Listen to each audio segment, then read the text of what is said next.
जन्म मिला और देख रहे थे अपने शत्रुओं को, शरीर छूटा, अपने घर चले गए। काल भगवान ने विधान बना दिया कर्मों का, ये करो अच्छा तो ये फल मिलेगा, बुरा करोगे तो ये भोग भोगने पड़ेंगे। धीरे धीरे धीरे धीरे हम पर आप पर ये कहलवा लिया कि ये विधान आपका अच्छा है, इसको मंजूर कर रहे हैं। बस लागू हो गया। जब लागू हो गया तो राजा बनने के लिए अच्छा कर लिया, राजा बन के खुशी हो गई। फिर कंगाल भिखारी कोड़ी बन गए तब रोए।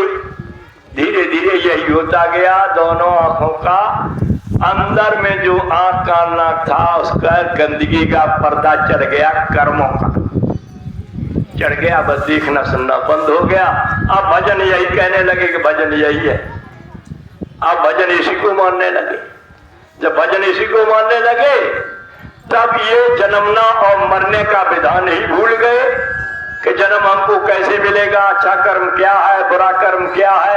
लेकिन अब खुल खुल के गुरु महाराज समझा रहे, महाराज जी समझा रहे कि भाई अच्छा कर्म कर लो, शाकाहारी रह लो, चरित्रवान हो जाओ, ईमानदार हो जाओ। जब ये सारा ढिढोरा पिट रहा है तब भी नहीं समझ में आ रहा कि ये आपका खाना नहीं है, ये मांसाहारी जीवों का खाना है। और वो इंसान जब खाने लगेगा तो बताओ समझ में सत्संग कैसे आ जाएगा। सत्संग की महिमा कितनी बड़ी बताई। सात स्वर्ग अप वर्ग शोक, धरो तुला एक अंग, तुलन ताहि सकल में हो तन लब सत्संग। अरे संसार के सातों सुखों को जो पहला बताया, पहला सुख निर्मल काया, दूजा सुख घर में माया, तीजा सुख पतिव्रता नारी, चौथा सुख पुत्र आज्ञाकारी, पांचवा सुख पंचन कर जाना, छठवां सुख विद्या कर जाना, सातवां सुख हर भक्ति होई और बिना प्रयास पार न सोई। सातों सुखों को रख दो और फिर भी आपको पल भर का अगर सत्संग मिल जाए तो सातों सुखों का महत्व उसके बराबर कुछ नहीं। सत्संग आप समझे, सत्संग है क्या? सत्य का संग। ये क्या है संसार में? सब झूठा संग। इसके लिए रोते रोते मरे जा रहे हो। एक आया जन्मा खुशी मना ली, ढोल पीटा, और ये क्यों नहीं सोचा कि आज ये जन्मा है तो जरूर मृत्यु होगी। अगर ये आप चिंता करते रहते, हर आदमी को ये चिंता, अरे कितना बड़ा विधान बनाया है काल भगवान ने कर्मों का, ऐसा बड़ा विधान जिसको सब रहे भोग, और ऐसा बड़ा चिंता का सबसे बड़ा रोग, सबको ये चिंता व्याप रही है। कितना विकास हो जाए, कितना क्या हो जाए, किसको कितना नीचा कर दिया जाए, अरे इसी चिंता में लगे हुए। अरे कभी पढ़ करके ये सोचा है कि हमारी भी मौत होगी। मौत होगी तो जैसे लोग हमारे मरने वाले के पीछे सैकड़ों हजारों जा रहे हैं और सतनाम बोलते जा रहे, राम नाम सत्य है और सत्य बोले मुक्त है। कभी आप लेट करके ये नहीं सोचा कि यही लाइन मेरे साथ भी लगेगी, मुझे भी मरना है। और जब मरने की चिंता आपको लगी रहती तो हो सकता है कि खराब कर्मों से आपकी बचत होती रहती। ए प्रेमी भाई बहनों, अच्छा ही अच्छा जीवन में सोचते हो, मरना कभी सोचते हो? फायदा ही फायदा सोचते हो, नुकसान कभी सोचते हो? पुण्य ही पुण्य सोचते हो, पाप की तरफ कभी सोचते हो? लेकिन तुम्हारे बीच में ही पुण्य है, तुम्हारे बीच में ही पाप है, तुम्हारे बीच में ही जन्मना है, तुम्हारे बीच में ही मरना है, तुम्हारे बीच में ही हंसना है, तुम्हारे बीच में ही रोना है। फिर आप सोच क्यों नहीं करते हो? इसलिए एक चीज पहचान लो कि इस मनुष्य देही में सबसे बड़ा साथी, सहयोगी, मददगार अपना दूसरा कोई नहीं है गुरु के अलावा, दूसरा कोई नहीं। प्रेमी भाई बहनों, कोई दूसरा नहीं जिसके लिए हम आप कर रहे हो, बेटा बेटी के लिए कर रहे हो,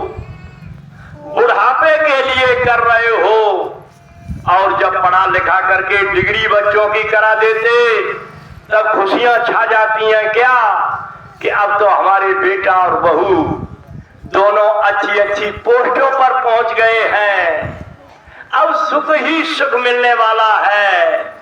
तब बेटा और बहू का क्या फोन से आवाज आती है, अरे माता पिता, बड़े भाई और छोटे भाई का कहना दोनों का क्या होता है, अब तुम दोनों लोग 15-15 दिन के लिए एक एक लड़के से रहोगे, 15 दिन उनके यहाँ खाना खाओगे तो 15 दिन हमारे यहाँ खाओगे। अरे तुमने तो सुख की याद की थी कि हमको सुख मिलने वाला है, और वो दोनों क्या कह रहे हैं कि बंटवारे में 15-15 दिन खाना मिलेगा आपको। अब आंसू बहा रहे कि ये क्या हो गया था, हम तो सोच रहे थे कि बंगले में पहुंचेंगे, हमारे बेटा और बहू खुशामद करेंगे, अरे थोड़े दिन के बाद क्या कहते हैं हम बढ़िया खिला रहे हैं, छोटा भाई तुमको बढ़िया नहीं खिला रहा है, इसलिए अब ये बंटवारा मंजूर नहीं है।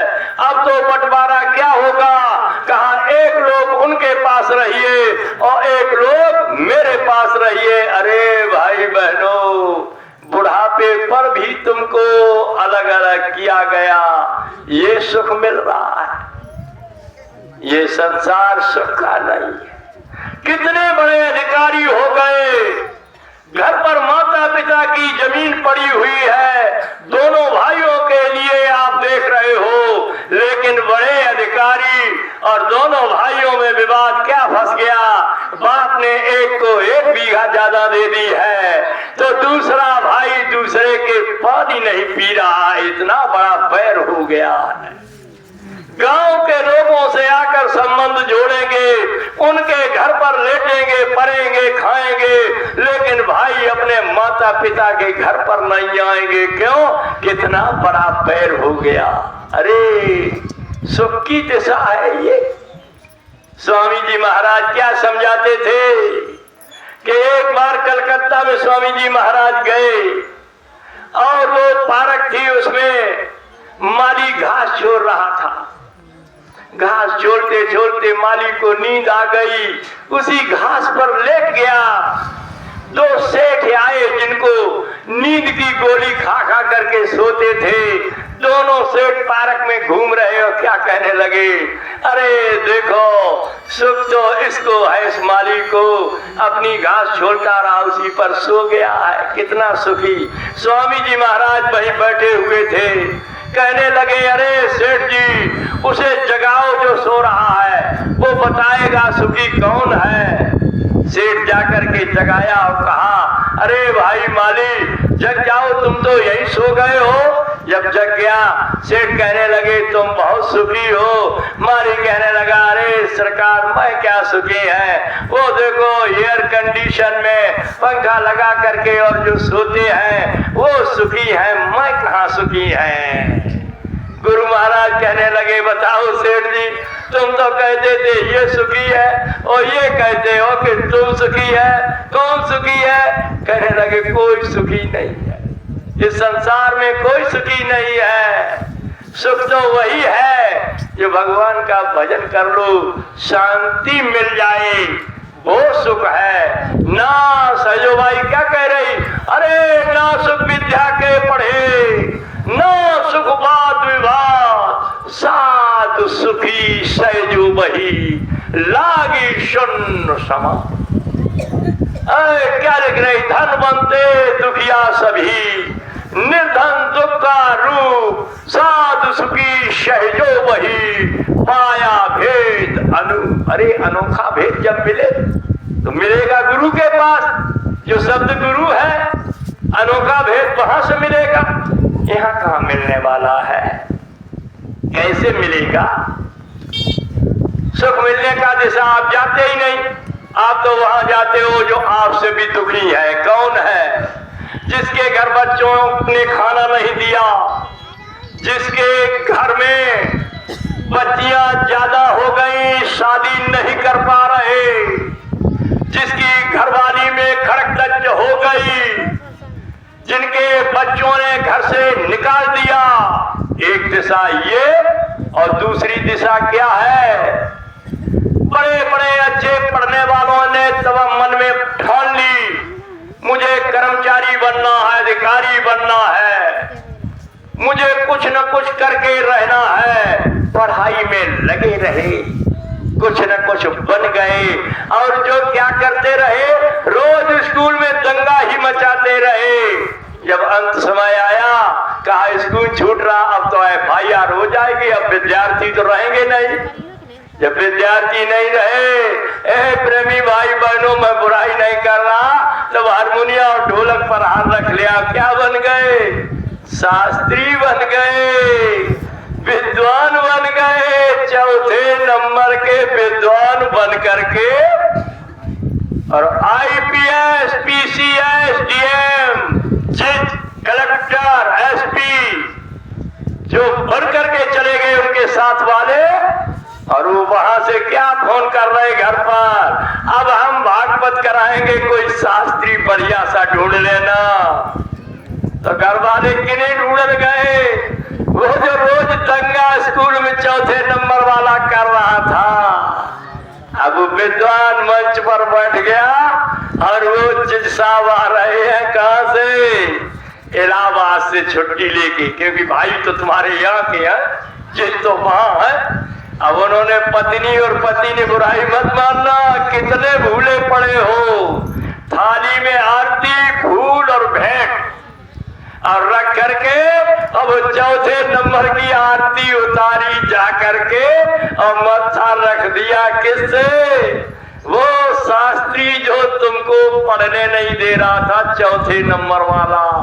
0 नंबर आ रहे थे, लेकिन हारमोनिया पे हाथ धर करके विद्वान कह के तुम्हारे बीच ऐसे ही तो तुमको भूला लग गया, तभी तो तुम्हारा सब रास्ता गायब हो गया है।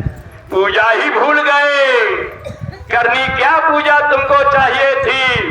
पढ़े लिखे थे, आपकी रामायण कह रही है, पूजिए बेपर सकल गुणहीना, पूजिए न शूद्र जाए वेद बिना।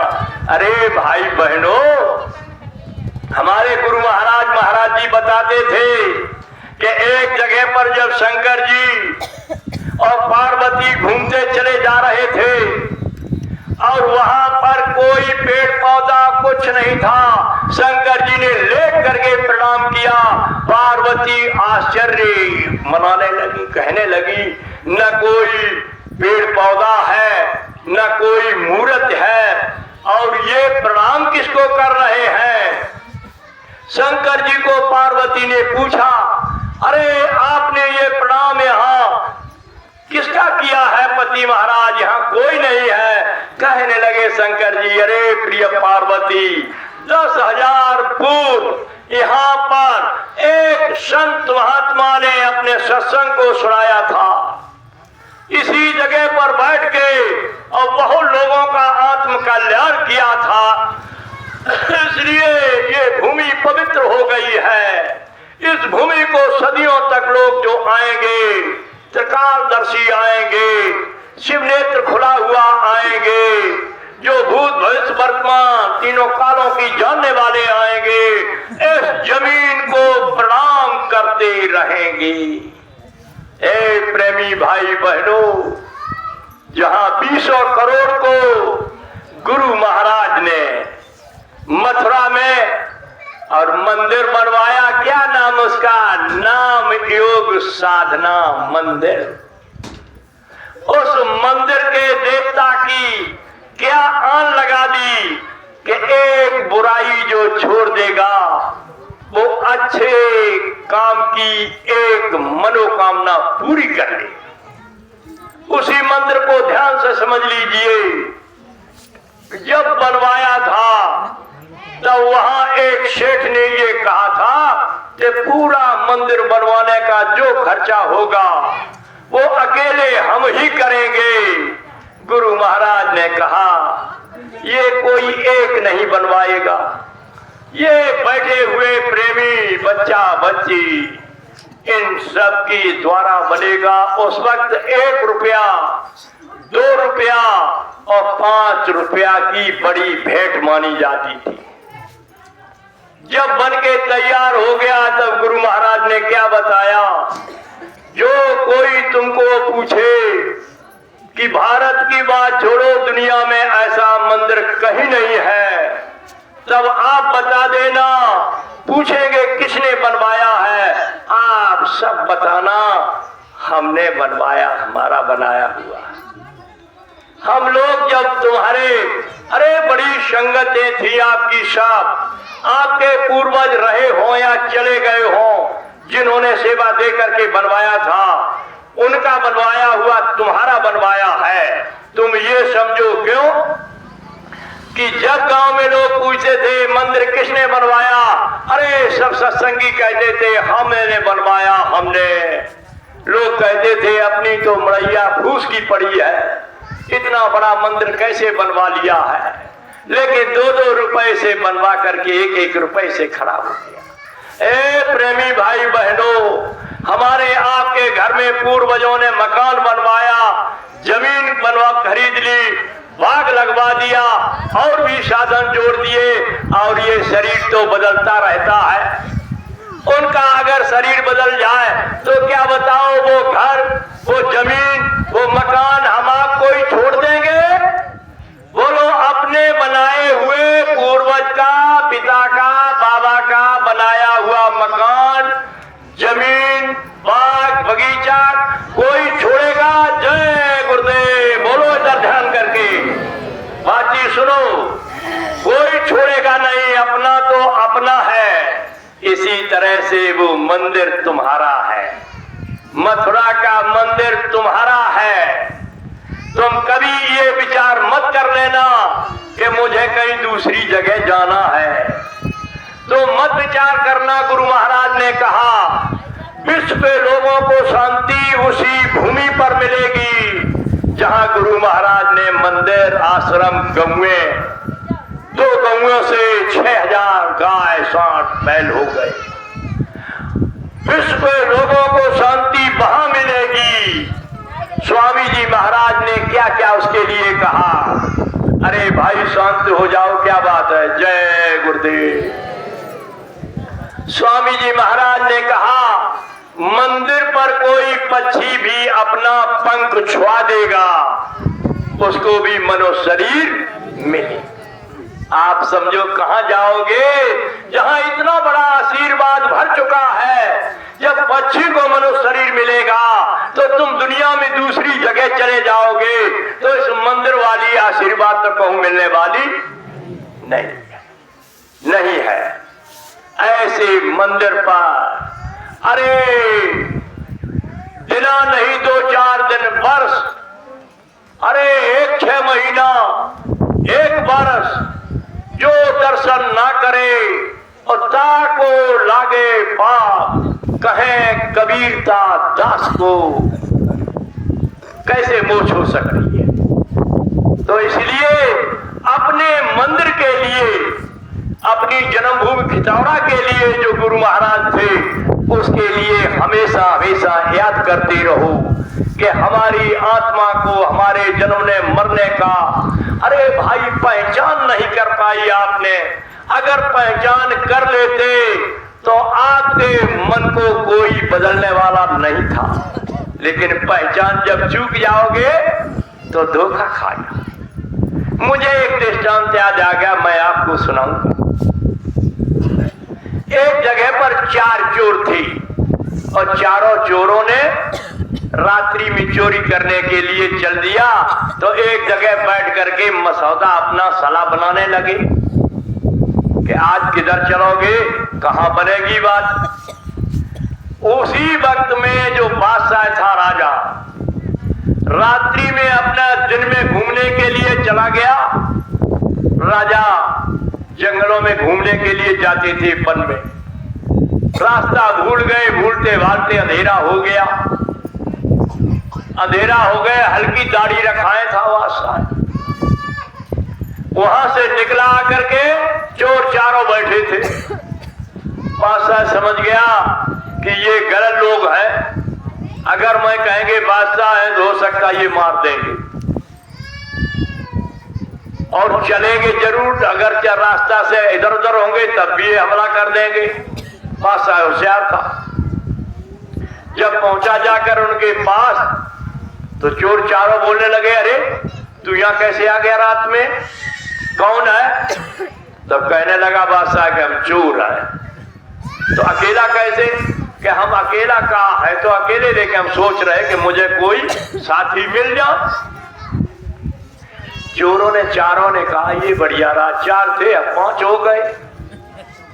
अब जब 5 हो गए, बैठ गए, बातचीत होने लगी, तब बादशाह ने कहा, उसका जो मुखिया था चारों चोरों का, उसने कहा कि भाई अपने अपने तजर्बा को बताइए।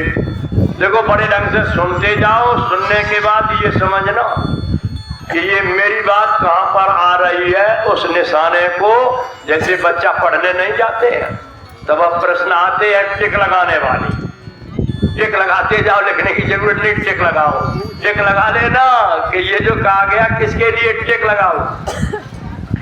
पहले चोर को पूछा गया, भाई तुम्हारे अंदर क्या तजर्बा है?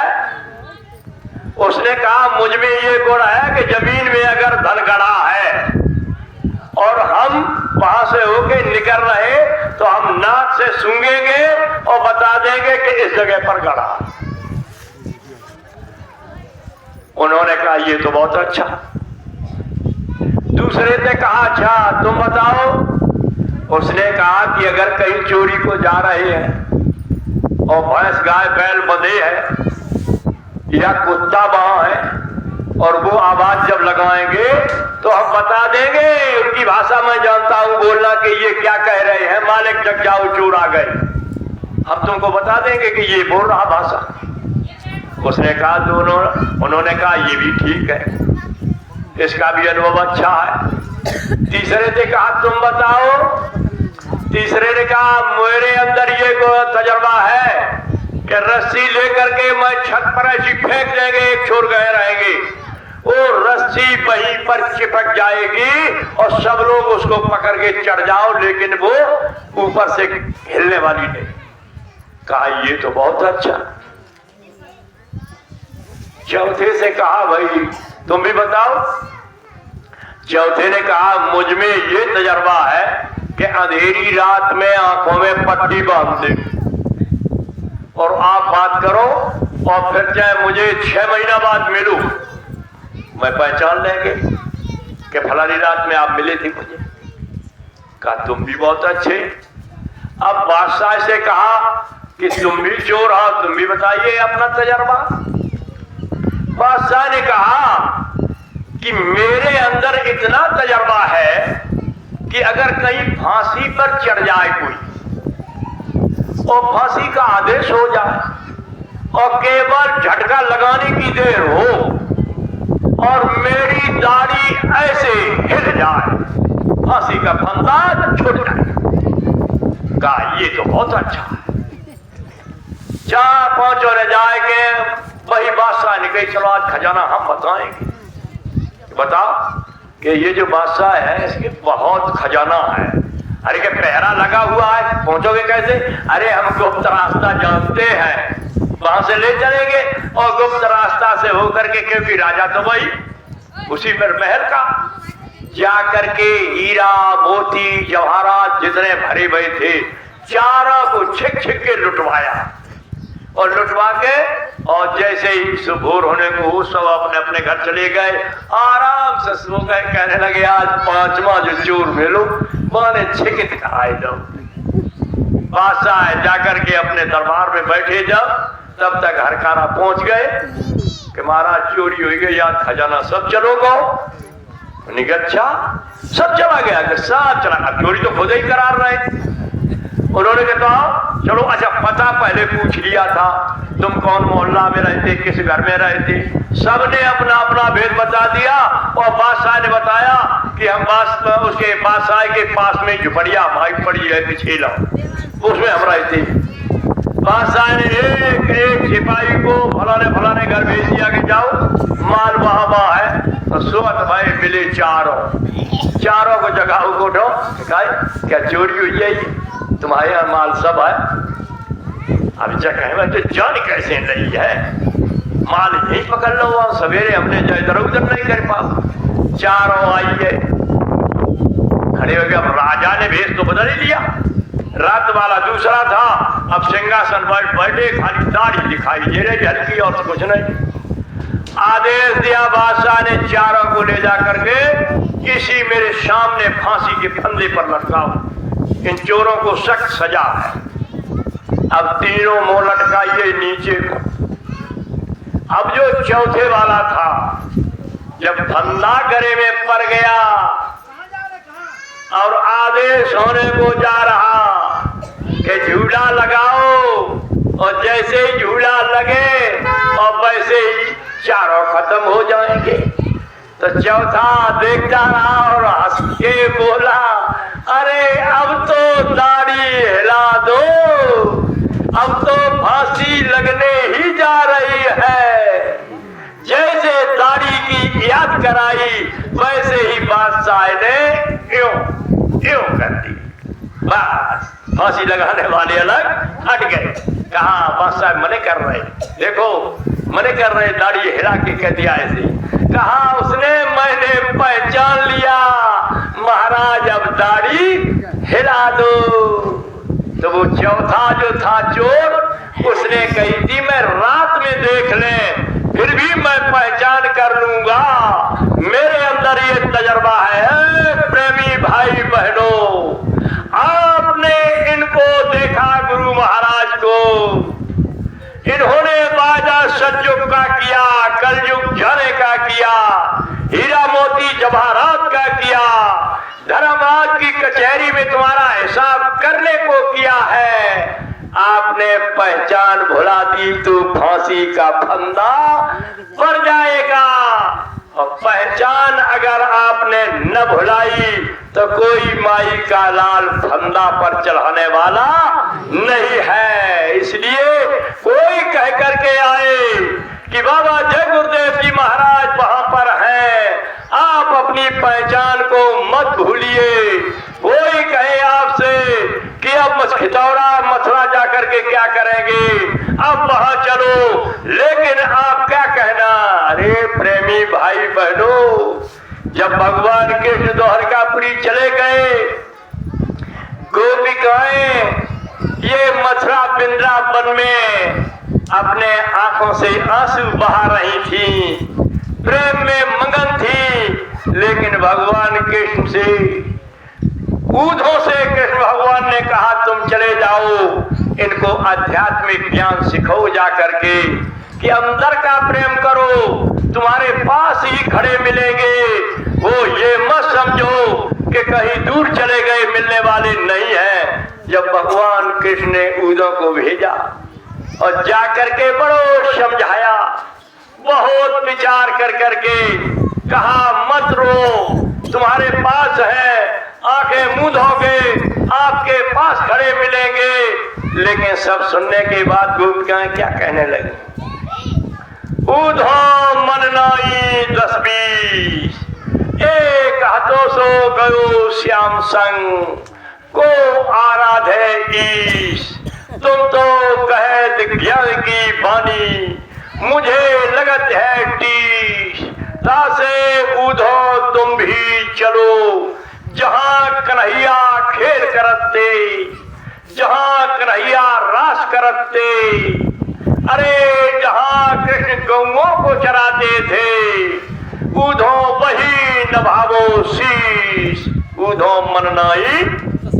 ए प्रेमी भाई बहनों, सत्संगियों, जिस मंच पर गुरु महाराज सत्संग देते थे, जहां नामदान देते थे, जहां गौओं के लिए सेवा बताते थे, जिस मंदिर की बरकत समझाते थे, तुम्हारी मनोकामनाएं पूरी की, अरे जिस मंदिर पर मिलने के लिए बुराई छुड़ाते थे, अरे सत्संगियों वही नभावो शीश, प्रेमियों मन नाई।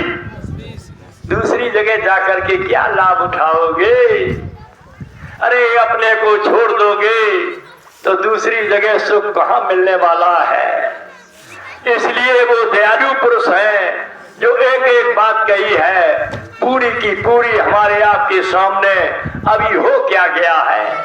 कहते थे इतनी बड़ी बीमारियां आएंगी। स्वामी जी महाराज ने कहा था अरे बोरों नोट लेकर के आएंगे, एक एक बोरा अनाज आपसे मांगेंगे, क्या आपने ये जान लिया? संत वचन पत्थर की लिखा, मोर वचन चाहे पड़ जाए फीका। भगवान भी तो कहते हैं कि संत का वचन कोई काट नहीं पाएगा। इसलिए अपने गुरु पर भरोसा रखो, अपने मालिक पर भरोसा रखो। ए प्रेमी भाई बहनों, ये जो शरीर मिला है मनुष्य, इस मनुष्य शरीर के मिलने वाले ने जिसने दिया, उसने वादा करा लिया था कि जैसा हम आपको दे रहे हैं वैसा ही मेरा मुझे वापस कर देना। मैं तुमको साफ सुथरा दे रहा हूं, कोई भी गंदगी नहीं है, लेकिन मेरा जाने के बाद गंदा मत कर देना। ऐ प्रेमी भाई बहनों, हमने आपने वादा किया है कि हे प्रभु जैसा आपका लिए जा रहे हैं वैसा ही आपको वापस करेंगे। माँ की गोद में जब आकर के जब मुसीबत दिखाने लगी, गोल गठरी में बंद पड़े हुए हैं, आँख कान नाक बंद पड़े हैं, अरे बड़ी गंदगी आ रही मुंह से निकल रही है, तब तीसरा नेत्र खुला हुआ है। क्या कह रहे हो आप? प्रभु कृपा करो ये भांति, सब तज भजन करूं दिन राती। कोई ऐसा नहीं है जिसने वादा न किया हो, हिंदू मुसलमान सिख ईसाई, कोई ऐसा नहीं है। अधिकारी कर्मचारी, सेठ साहूकार, दुकानदार व्यापारी, अरे छात्र बच्चे और बच्चियों, कोई भी ऐसा नहीं जिसका ये माँ के गर्भ में ये वादा न हुआ। बाहर निकले, माया की छाया की झकोरा लगने लगे।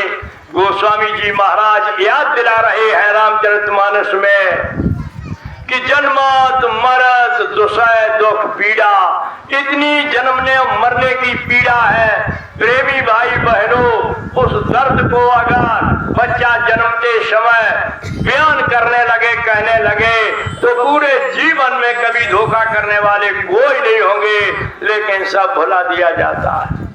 तीसरी आंख कान बंद कर दिया और ये जल शरीर की आंख कान बाहर आके खुल गई और माया की छाया में सब कुछ। ए प्रेमी भाई बहनों, जो भी कर रहे हो, 5 साल के बाद 6वीं साल का पहला दिन जब शुरू होता है, दोनों आंखों के मध्य में बड़े ढंग से समझ लो, आप तो उपास में ही लीन रहते हो, आप तो अपने अच्छे बुरे बयानों में लीन रहते हो। कहते कौन देख रहा, कौन सुन रहा है?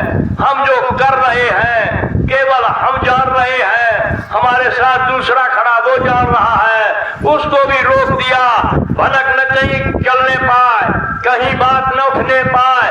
अगर कोई पूछ रहा है तुमने ये गलती की, ना ना हम जानते भी नहीं है, कितना बयान झूठा कर दिया, लेकिन इसे झूठ नहीं कर पाओगे। प्रेमी भाई बहनों, ये जीवात्मा और इसके पीछे कैमरा बहुत छोटा सा, अब तो घरों में कैमरा लग गए ना, ये कुदरती कैमरा लगाया उन्होंने बहुत बारीकी, और वो 6वीं साल का पहला दिन जब शुरू हुआ बस धीरे से चलने लगा। अब समझते जाना, जो जीवन में पहले अन्य योनियों में मनुष्यदेही में जब थे, आपने हमने जो किया है वो एक तरफ वाला खुलना शुरू हो गया, उसको कहते हैं प्रारब्ध कर्म। और अब जो करने लगे 6वीं बरस के पहले दिन से, उसको कहते हैं क्रियामान कर्म। और एक तरफ जो व्हाइट है, सफेद है कैमरा, उसमें जो छप रहा है उसको कहते हैं संचय कर्म। कर्म क्या हो गए? 3। समझ रहे? 3 कर्म हो गए। इन तीनों कर्मों का विधान ढंग से समझ लीजिए। खूब तपस्या करते रहिए जो आपकी इच्छा है। लेकिन कर्म समझो, ये प्रारब्ध जब खुलने लगा तब आप क्या कहते, अरे भाई वो मिट्टी छूता है, कितना भी अन्याय करे लेकिन दिन रात बढ़ता ही चला जा रहा है। और आप क्या कर रहे, आप रोज पुण्य कर रहे और तो नीचे खिसकन चले जा रहे, लेकिन उसका प्रारब्ध इतना जबरदस्त भरा हुआ है कि जब तक पुण्य की खत्म नहीं हो रही है तब तक उसके कोई रोकने वाला नहीं है, बढ़ता ही चला जाता है। और आपके प्रारब्ध में जब सब पीछे का गलत ही भरा हुआ है तो रोज दान करो, लेकिन नुकसान की तरफ जा रहे। कौन ले जा रहा, कैमरा आपका छपा हुआ है। ए प्रेमी भाई बहनों, पढ़ने जाओगे माता पिता के साथ करोगे, भाई पड़ोसी सबके पास जो करोगे, गाली दोगे, मारोगे, बेईमानी करोगे, धोखा दोगे और बढ़ते जाओ, समझते जाओ। अच्छे बुरे कर्मों को खोल करके मैं बता रहा हूं। कमरे में बैठ करके कोई नहीं देख रहा है, केवल आप ही आप समझ रहे हो, लेकिन कैमरा वही शरीर, वही कपड़ा और वही कमरा और वही हाथ को हथियार छप रहा उसमें। और जैसे बयान करोगे मुंह से, वैसे ही कैमरे में आपके फीड हो रहे हैं। अब तुम समझ जाओ, कितनी भी तपस्या कर लीजिए, कितनी भी पूजा दिखावा की कर लीजिए, लेकिन कैमरा की तरफ आप ध्यान जब रखोगे तो गलती करने के लिए होशियार हो जाओगे कि मेरा कैमरा में छप रहा है। झूठ बोल जाओगे, आपके घर का मालिक आ गया, आपने गलती की और मालिक ने कहा, आपने कहा ना ना हम इसको जानते भी नहीं, उन्हीं शब्दों में और उन्हीं दोनों के कपड़े और भेष में और उसी जगह पर छप गए। चाहे मालिक हो, चाहे घर का कोई पुरुष हो, चाहे देवी हो, सबका छपरा। अगर गोड़ तोड़ दिया किसी का, छप गया।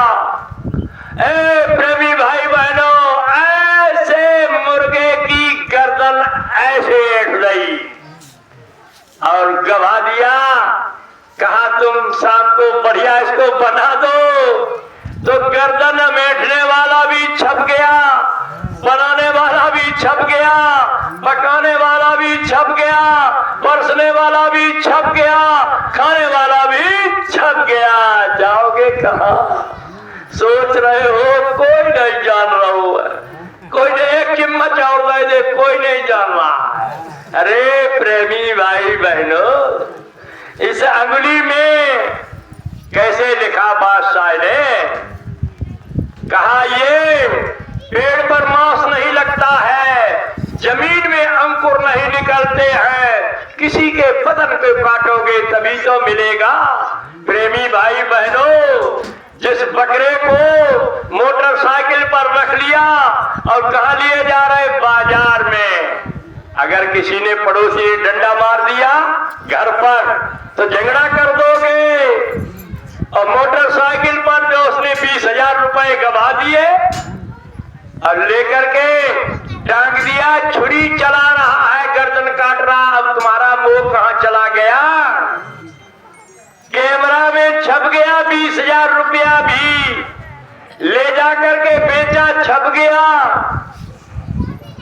और जो तुमने झुमकू बनवाए आकर के घर अपनी घरवाली को, वह झुमकू छप गए। ए प्रेमी भाई बहनों, बड़ा होशियारी का मामला है। मनुष्य शरीर धोखा मत खा जाना। अगर बिना झुमकू के और बिना लड़के बने रहोगे तो बहुत अच्छे हो, और अगर लड़ और झुमकू बन गई और जब शमशान भूमि में पहुंचे जाकर के तो घर वाले क्या कहेंगे? सब लोग कहा इनके कपड़ा एक साड़ी और रह जाते बहुत हद्दे जाई पे, इनके बिछाए भाई वस्त्र है बेउजाई पे दाते इनके संग चले जाए। और तुमने जो झुमकू बनवाया अंगूठी बनवाई है वो साध के सारा करेंगे कि हम जब तो उतार ले जो ठीक है। अब तो संग गई नहीं और कहाँ पहुंचे जाके, इसलिए अच्छे और बुरे कर्मों का हिसाब कहाँ। यमराज के जब सिपाही आते हैं डॉक्टर भी मने कर देते हैं, घर पर ले आते हो परा लेते हो, आँख कान नाक बंद कर दिया, अब क्या नबज खाली चल रही है, अब नबज खाली चल रही, टट्टी और पेशाब बहने लगे हैं, अब बेहोशी आ रही है, तब कैसे संत महात्माओं ने सारा किया। अरे करो मन बादिन की तदबीर, जब जमराज लेन को आवे नेक धरत नहीं धीर, मार मार मुगदल प्राण निकारे, अरे नैनन वर्षन नीर, घाटिया अर्धांगिन बैठी माँ पिता सुदबीर, अरे माल मुलुक की कौन चलावे संगन जात सर। अब विचार करो जिसके लिए आप कमा रहे हो शरीर भी नहीं साथ जाता। और कैसे लिखा फिर महापुरुषों ने, एक दिन जब जिस्म मुर्दा पालकी चढ़ जाएगा, मंजिल महल अट्टालिका तेरे को सब मिल जाएगा, बेरहम दिल की संपदा कब्जा अजीजी पाएगा, शमशान जलने में बता संग कौन साथी। अरे कोई है जाने वाला, कोई नहीं।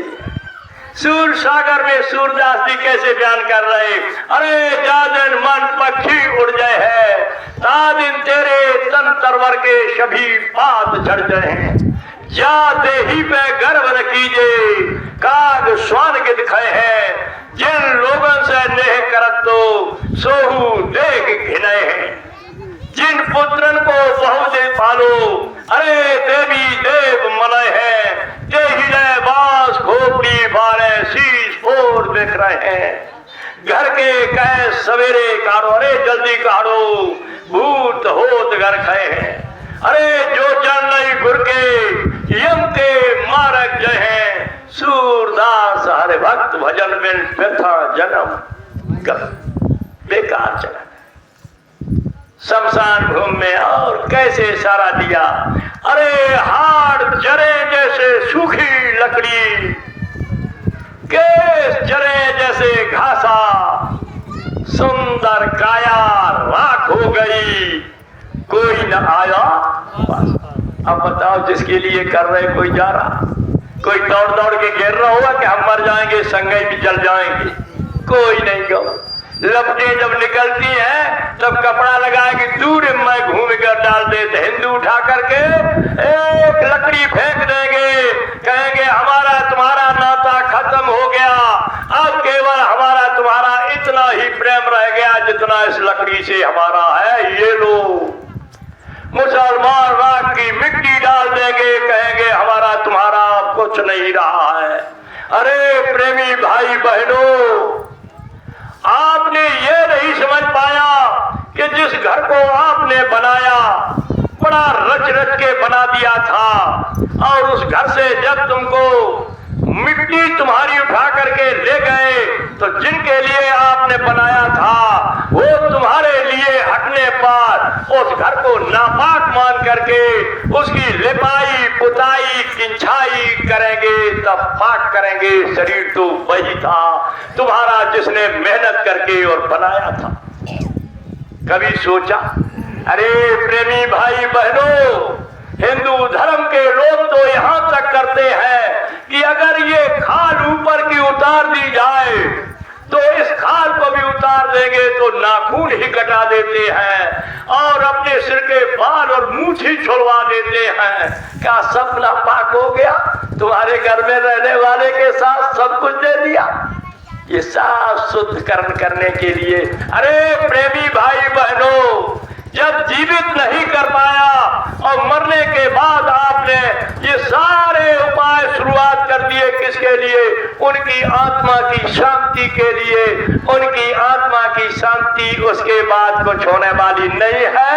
क्योंकि वो कैमरा जो किया था, जो कैमरा, थोड़ी देर और मैं समापन करने जा रहे हैं क्योंकि आपका मैं समझ रहे हैं, किसी के जूना बनने के लिए है, किसी की लाइव होने को है, किसी का कुछ काम होने को है। आपने समझ दिया है, मैं बहुत बहुत आभारी आपका रहूंगा।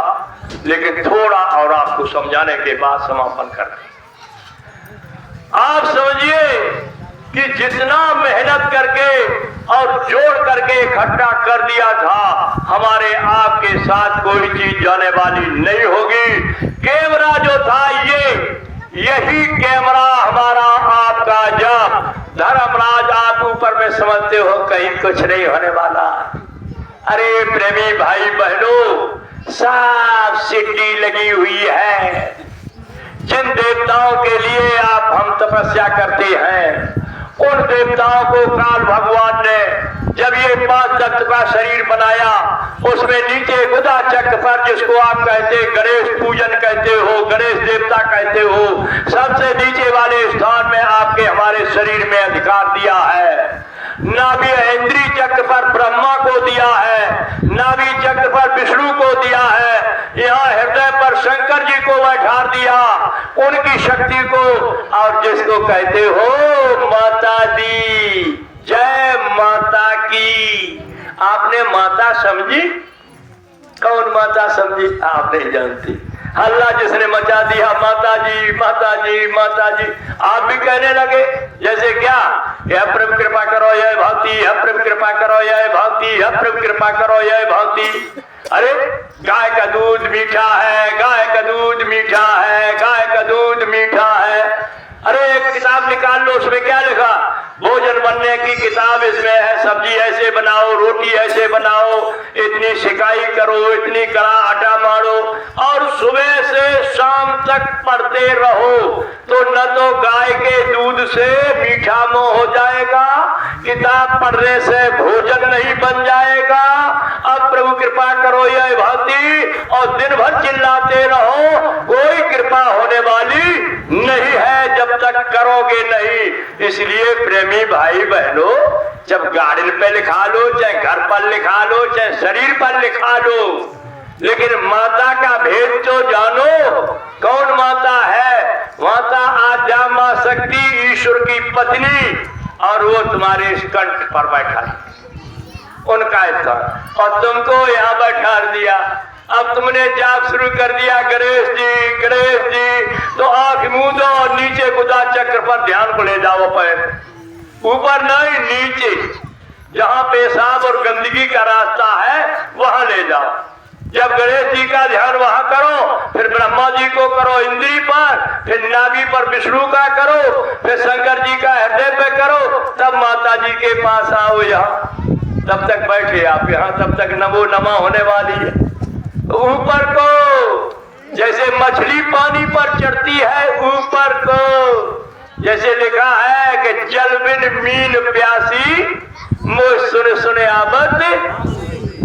अरे ऐसा शरीर सकल पदार्थ है जगमाही, और कर्महीन नर पावत। सब चीज प्राप्त हो गई आज मनुष्य शरीर मिलने पर। गुरु भी मिल गए, शरीर भी मिल गया, जीवात्मा भी बैठी हुई, लेकिन आपको होश नहीं। आप कहाँ है? ज्यादा टाइम नहीं लिया, अगर और 10-5 मिनट का मौका हो तो बोले। देखो स्वामी जी महाराज बताते थे, क्या कहते थे कि एक राजा के राज में हलचल मच गई। हलचल जब मच गई तो राजा ने विद्वानों को बुला करके पूछा कि हलचल कैसे बचेगी। महात्माओं से कहा, तो महात्मा ने कहा भाई दान पुण्य करो, धर्म करो, कथा करो। कहा राजा ने सब कुछ कर चुके हैं। तब उन्होंने क्या बताया? कहा भाई यज्ञ करवाओ, जाप करो, हवन का जाप करवाओ। तो राजा ने एक विद्वान बुलाया और जल्दी में बता रहे हैं, यज्ञशाला बनवा करके कुंड बनवा दिया और आसपास में लोगों को बैठा दिया और विद्वान को बैठा दिया, कहा जाप करो। अब विद्वान सोचने लगा कि करें तो करें क्या, क्या जाप पढ़े। दिल सोचता रहा मैंने पहले क्या बताया, आपने अपने टिक लगाते जाना। टिक कहीं हमको याद आ गई कि तुमने टिक लगाया तो नहीं बता पाओगे, तो हम कहेंगे आपके नंबर कम हो गए। तो टिक लगाओ मेरी बात पर, जैसे मैंने पहले कोई बात इशारे में की है कि दाढ़ी हिलाओ, फांसी का फंदा छूट जाएगा। तो ये काली दाढ़ी वाले ये दिखाई दे रहा, फोटो दिखाई दे रही, इनकी दाढ़ी जब हिल जाएगी तो नरकों से भी बच जाओगे, 84 से भी बचोगे, मनुष्य शरीर में आओगे, फिर भजन करोगे, अपने घर चले। ये दाढ़ी का जलवा आपको मिलेगा, पहचान करो दाढ़ी की। तो समझ गए, जब जाप पर बैठ गया एक विद्वान, तो जब जाप होने लगा तो क्या कहने लगा, सोचता रहा, कहने लगा क्या करूं क्या न करूं, क्या करूं क्या न करूं, बस यही मुंह से निकल गया, यही जाप हो गया। और बाद में कर दे सोहा, सब लोग सोहा करने लगे। तब तक राजा से कहा कि एक की बजाय अगर दो कर दो तो जल्दी आपके राज्य में कलह खत्म हो जाएगी, सुख सुविधा हो जाएगी। दो बैठा दिए, दूसरा आया, दूसरे कुंड पर पास में बैठ गया, सुनने लगा कि वो क्या कह रहे हो, क्या करूं क्या न करूं। अब पाने की उसने देखा कि अब ये जाप तो कुछ है नहीं, कोई मंत्र नहीं है। सोचा कि ये कह रहा, तो वो भी कहने लगा ये करे सो हम करें, ये करे सो हम करें, ये करे सो हम करें, और सोहा। तब तक उन्होंने कही कि महाराज अगर 3 बैठा दे तो जल्दी हो जा। तो राजा ने बुलवाओ एक और विद्वान बुलवाया, वो 18। जब दोनों के जाप सुने तब वो क्या कहने लगा, जाप तो एक को है नहीं।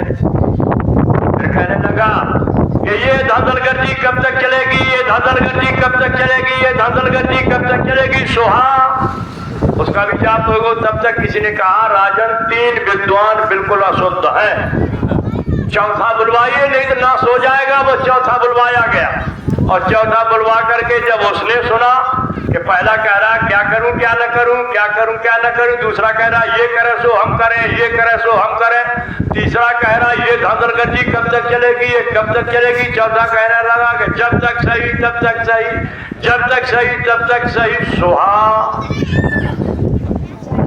चारों विद्वानन की हो गई।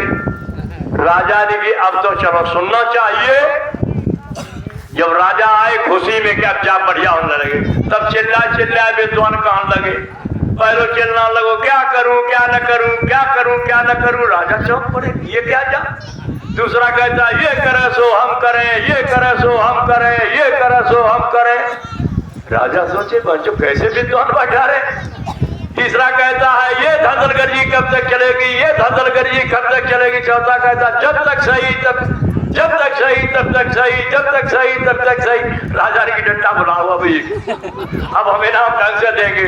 तो मेरे कहने का मतलब क्या है कि नवदुर्गा लग गई, पूजन हो रहा काय को नवदुर्गा का। और नवदुर्गा क्या है, मलमूत्र से लेकर के टट्टी पेशाब के रास्ते से लेकर 2 वो हो गए, 2 नाक हो गई, 4, 2 आंख हो गई, 6, 2 कान हो गए, कै हो गए 8, 1 मुंह हो गया, कै हो गए 9 दर ढाड़े धावत रहियो, और 10 में दर ने जो बासा वही। लेकिन क्या कि ये उपास हम रहेंगे, ये रहेंगे, हम करेंगे, ये जाएंगे कहाँ, वृंदावन और मथुरा में परिक्रमा देने के लिए, 84 काटने के लिए। अगर ये करेंगे तो हम करेंगे, ये करेंगे हम करेंगे। अब ये जाप चल रहा तुम्हारा, झंडा शुरू कर दिया, कहा ये करेंगे हम करेंगे।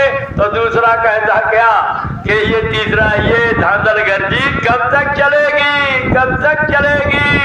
चौथा कह रहा जब तक सही तब तक सही, पूजा जय चले, लेकिन बजेगा काल का ढंका, कोई बचने न पाएगा।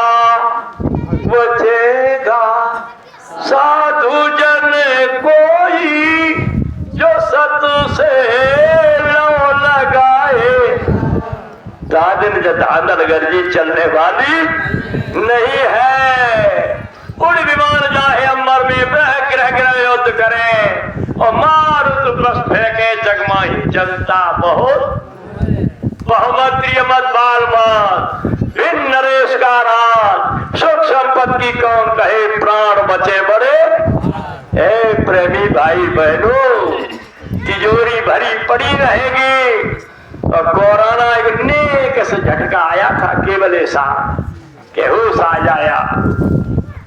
तब कौन पत्नी पति को देखती थी दरवाजे से होकर के, क्या कहती थी, अब तुम्हें कर्मचारी अधिकारियों इन्हें जहां ले जाता ले जाइयो, हम नहीं भीतर जाए। देख लिया था बेटा कितना प्यारा होता है। और बाप क्या कहता था कि बच्चे तो आए नहीं, बीमारी हमें और लगी जाए। ताते अब जो कुछ होए सो होए, चलो घरे। अब इनको जो कुछ होए तो जे जाने नौकर बीस। एक दिन ऐसा आएगा,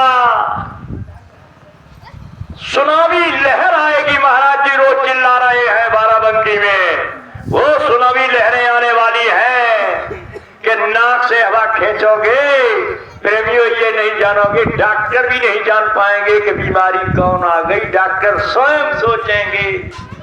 इसलिए क्या करो, शाकाहारी हो जाओ। जिंदा मुर्दा किसी के मांस को मत खा, कोई मत खा। मालूम नहीं तुम्हें एक छोटा सा 5 मिनट का दृष्टांत है, ज्यादा नहीं। धीरे से तुम्हारा भी टाइम हम ले लेता है। हम दूर से आए तो हम जल्दी एकदम चले जाए तो ठीक नहीं। शाकाहारी बन जाओ। एक गांव में एक पंडित जी रहते थे, उन्होंने पूरे गांव में यही आपके गोस्वामी जी नाम के पौधा लगवा दिए थे सब घरों में, और कहा ये पूजा का पौधा है। सब घरों में पूजा के पौधा लग गए, झड़ करके बगीचा सा लग गया घर में। लड़के की शादी होकर के उसी गांव में एक आई नई बहू आई, शाम को खाना खूब खिलाया, बड़ी खुशामद होती बहू आती है। सब बेचारी का पेट रात में बिगड़ा, कहाँ जाए लेटने के लिए। सोचती रही, जब पेट नहीं सादे सदो तब जाकर के मैं झाड़ी को किनारे किया, उसी में लेटन।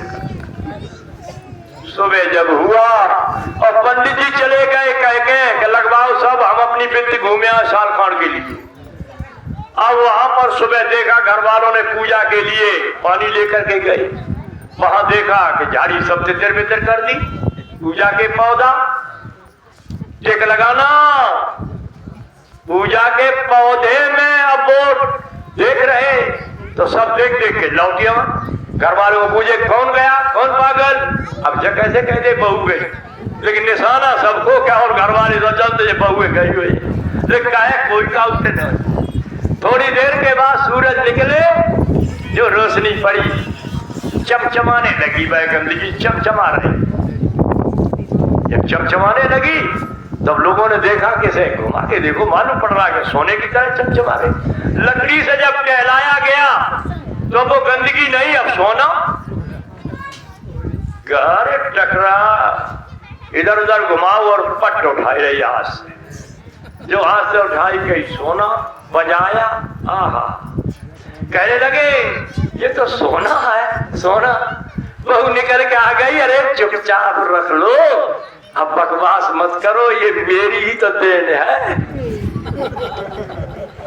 अब साफ सब घर कई बहू ने, सब लोग यही जाएंगे सब। अब सब जान लगे, तो 2 किलो 4 किलो 5 किलो के खूब खाना खाओ, बांधो पीठ पे डालो, चले जाओ कुरावली हाल सुनाते, नोट बनाओ। अब क्या है, ईंट गिरने लगी, लबिया गिरने लगी, सीमेंट गिरने लगा, 1 मंजिल 2 मंजिल 4 मंजिल बनने लगे, ऊपर कलश सोने। पड़ोसी पूछने लगी एक दिन उनकी सास को कि जी कहां से आई हो धनु, कहीं बताइयो ना तो हम आपको खाली बताई दी कि बता कैसे से बहु लक्ष्मी आई है, सब देने उसी की हो गई। उन्होंने चालू कर दो, धीरे धीरे पूरे गांव फैली यही बात। सब गांव पंडित जी लौटे ही नहीं, पंडितानी करे आई करे, कहा मरिए जाएंगे, कहा कर रहे हो। जब पंडित जी लौट के आए, गांव भूलिए नहीं दिखाई दे, कलश दिखाई देने लगे।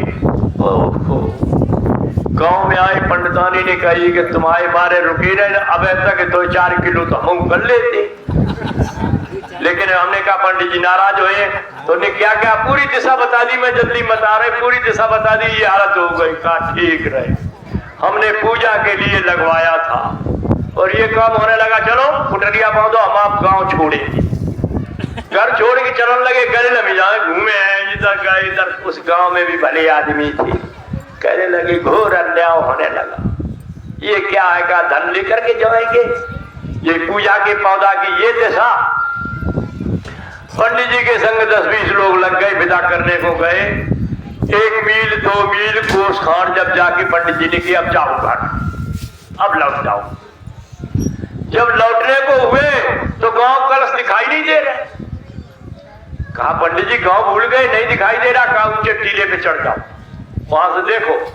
जब देखा तो पूरे गांव का ये नहीं पता कि गांव कहां चला गया, पानी ही पानी दिखाई।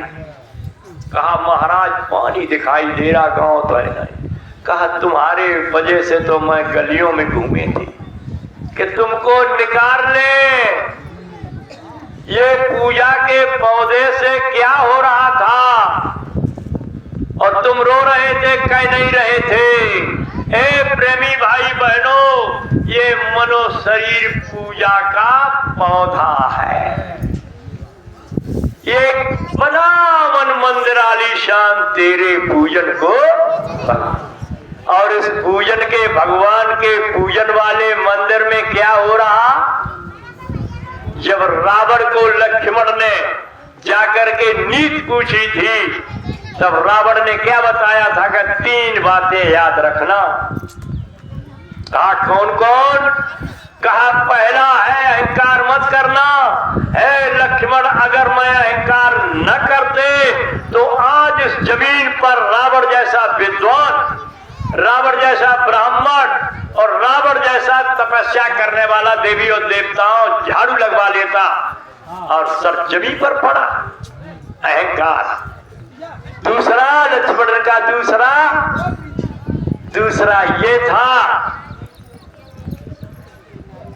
कि मैं भैंसे का मांस खाता था, ब्राह्मण होकर, विद्वान होकर, शराब पीता था, चरित्रहीन थे, इसलिए ये दिशा का। और लक्ष्मण आगे और सुनो, शुभ काम करने के लिए देर मत करना और अशुभ काम को टालते रहना। कहा नीति जब बताई, कहा लक्ष्मण दुश्मन को कभी छोटा मत मानना। फिर क्या गुरु महाराज बताते थे, जिन्होंने मार मन डाला उन्हीं को सूरमा कहना। बड़ा बैरी है मनघट में, इसी को जीतना कठना। सबसे बड़ा दुश्मन तो ये मन। इसलिए ये शरीर है पूजा के लिए, जिसमें आपने अंडा शाकाहारी बता दिया, आपने बकरे का, मुर्गे का, भैंसे का, मछली का, ये सब कुछ पूजा वाले मंदिर में झोंक दिया और इसको क्या बना दिया, शमशान भूमि मरघटा बना दिया है। मुर्दा को ले जाते हो, घर पर स्नान करते हो, कोई छूता नहीं, 2-4 लोग छूते हैं केवल, बाकी दूर खड़े रहते हैं, लेकिन स्नान वो भी करते हैं। और तुमने बाजार से ला करके और इस शरीर में अंदर रख लिया है, बताओ वो मालिक तुमसे कैसे खुश होगा। इसलिए शाकाहारी हो जाओ। और निमंत्रण आप लोग 18 मई का कार्यक्रम 17 से 21 तक का मथुरा में होगा। ये हमारे गढ़ू की नगरा की संगत और आसपास वाले प्रेमियों से निवेदन है कि इन माताओं बहनों ने व्रत दिना न कर सके, ताको लागे पाप, कहे कबीर दास को, अरे कैसे मोक्ष हो सकता है, इनको दर्शन कराइए, काफी दिन हो गए हैं। गाड़ी कर लीजिए जो सत्संगी प्रेमी है, थोड़ा थोड़ा किराया पड़ेगा, आपके भोजन की व्यवस्था वही होगी, लेटने की सुविधा होगी, केवल बिछाने के लिए आप लेते आइए। ये निमंत्रण वहां का है और 25 अप्रैल, अरे भाई बताओ कौन गांव का है कार्यक्रम जो राष्ट्रीय वक्ता सतीश आ रहे हैं। जगतपुर यही पास में है, रसैमर के पास। आप लोग तब तक खेती बाड़ी के काम से भी हल्के हो जाएंगे। और जगतपुर में 25 अप्रैल को अपने अपने आसपास के क्षेत्रों से ट्रैक्टर है, छोटा हाथी है, पिकअप है, मोटरसाइकिल और जो पास पड़ोस के हैं वो पैदल राष्ट्रीय वक्ता सतीश जी जो आपको मथुरा में सत्संग सुनाते हैं। खर्च करके आप जाते हो, किराया भाड़ा खर्च करते हो, आपके घर पर ही वो सत्संग मिलेगा। आप लोग चूक मत जाना।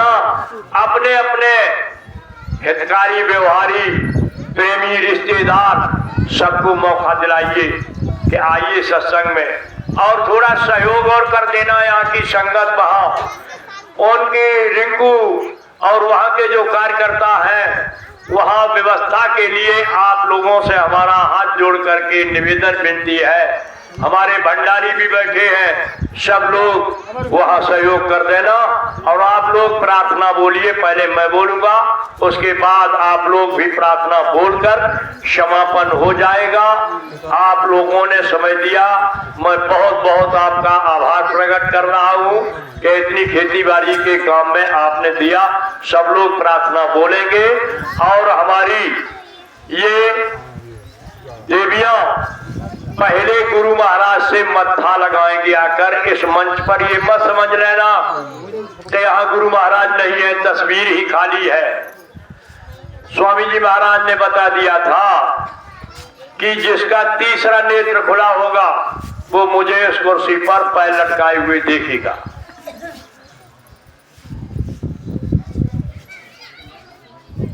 हाँ, भोजन के लिए सबकी व्यवस्था है। भोजन के हिसाब से तो आप लोग कम हैं, इन्होंने व्यवस्था बड़ी बनाई है। चलो ठीक है, गांव के लोग खाएंगे, पड़ोस के लोग खाएंगे, संगत के लोग खाएंगे, फिर बच जाएगा तो और ये लोग बांट देंगे सबको। तो सब लोग प्रार्थना बोलेंगे, जय गुरुदेव। मेरे प्यारे गुरु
तुम्हारे द्वारे पड़ा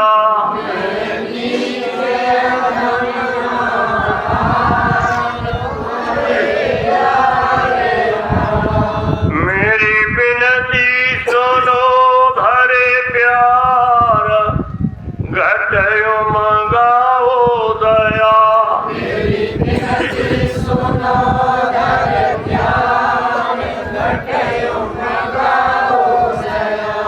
स्वामी जी पिता हमार जल्दी पार करो।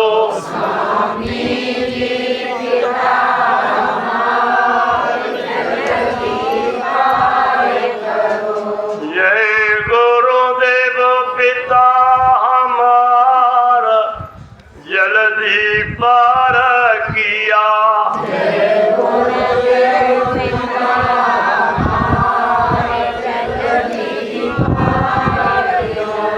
मेरे प्यारे गुरु दातार मंगता द्वारे खड़ा।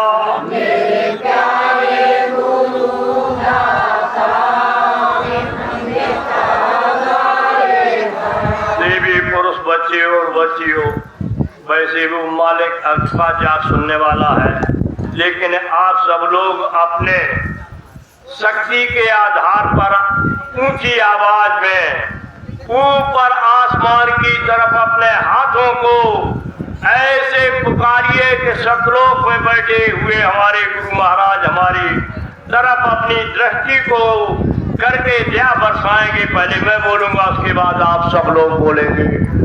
जय गुरुदेव,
सुरजनपुर में ब्लॉक अध्यक्ष नया पंचायत अध्यक्ष जरूर आएंगे और सत्संग भी लगा हुआ है। हालांकि वहाँ काम का तो ज्यादा रफ्तार खेती की है, लेकिन पहले से लग चुका है, तो हम आएंगे, आप लोग भी समय निकाल करके आएंगे।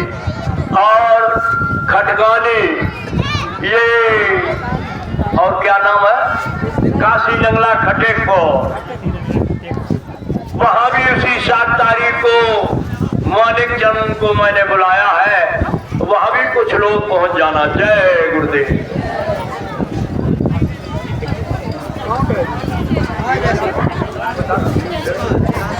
हाँ, 25 तारीख को ध्यान में जरूर रखेंगे अप्रैल को राष्ट्रीय वक्ता सतीश चंद आ रहे हैं।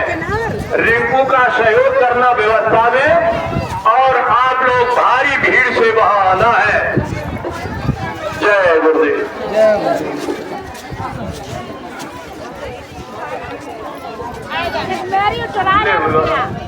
जाते हैं।